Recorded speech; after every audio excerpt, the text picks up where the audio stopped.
All right, let's dive right in. Today, we're taking a deep look at one of the all-time great adventure stories, Jules Verne's 20,000 Leagues Under the Sea. It is an absolute classic, full of mystery, incredible science, and the just breathtaking, sometimes terrifying world hidden way down in the ocean's depths. So, picture this. It's 1866, and there's a kind of panic spreading all across the globe.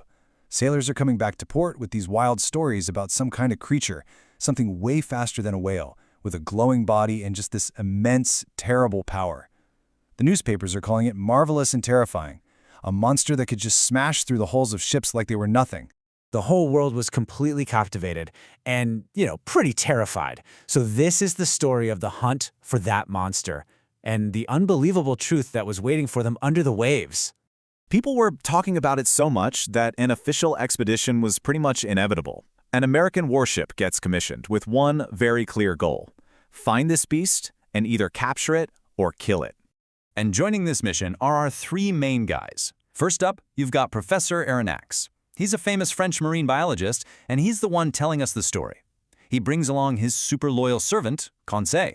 And to round out the team, they have Ned Land, a Canadian master harpooner. We're talking maybe the best in the world. The absolute perfect team to go hunt a sea monster, right? So they set sail across the huge Pacific Ocean, searching for months and finding absolutely nothing.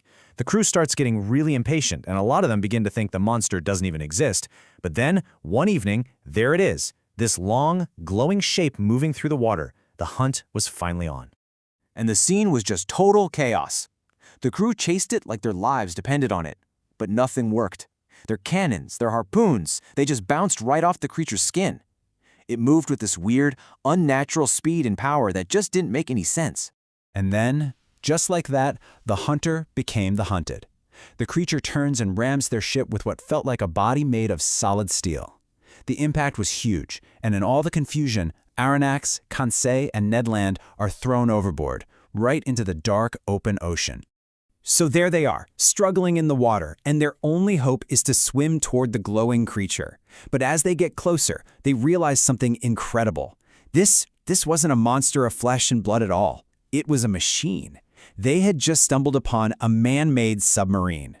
So they get pulled aboard this amazing vessel, the Nautilus, and they meet its commander, the brilliant, super mysterious, and kind of scary Captain Nemo. This is a man who has used all the tools of the modern world to completely cut himself off from it. Nemo explains that his submarine is this technological marvel, all powered by electricity and built for a life completely independent from the world up top. He welcomes them, sure, but there's a catch, and it's a chilling one. Now that you've seen my secret, you can never leave. You are my companions for life.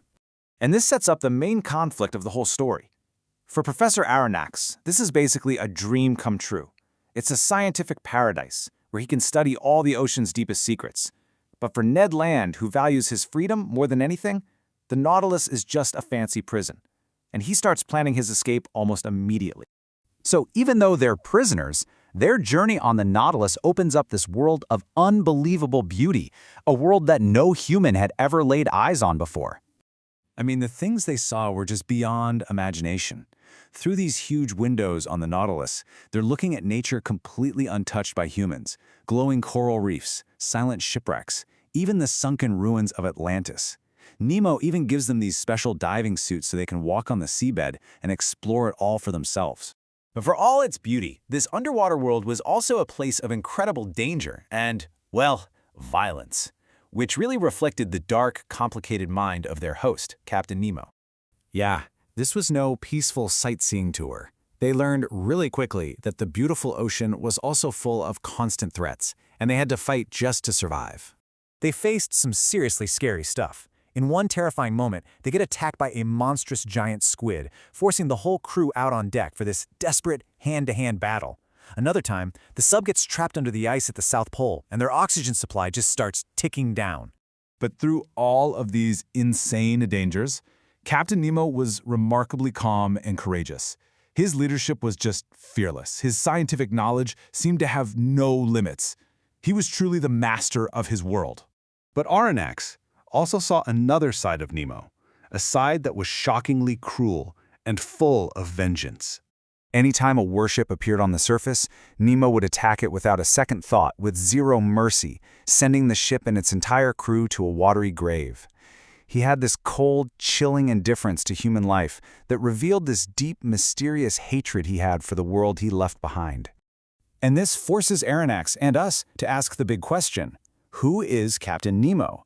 Is he some brilliant scientific visionary who escaped a corrupt world? Or is he a cold-blooded villain, just consumed by revenge? Aronnax finds himself admiring the genius, but also being terrified of the man. All of this tension just keeps building until, after months at sea, the Nautilus finally gets close to the coasts of Europe. For Ned Land, this is it. This is the moment he has been waiting for, his one and only shot at freedom. The plan is, well, it's desperate. They decide they're going to make their move during a huge storm. Under the cover of all that chaos, they secretly lower a tiny boat from the Nautilus and just throw themselves into these violent, crashing waves, praying they'll drift to safety. After a long, terrifying night just battling the storm against all odds, they make it. Exhausted, barely conscious, but alive, they wash up on a shore. For the first time in almost a year, they feel solid ground under their feet. They're finally free.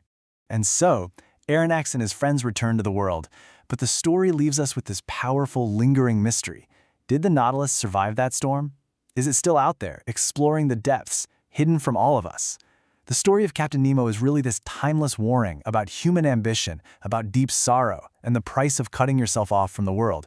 So it makes you wonder, what's stronger, the desire to discover or the need to be free?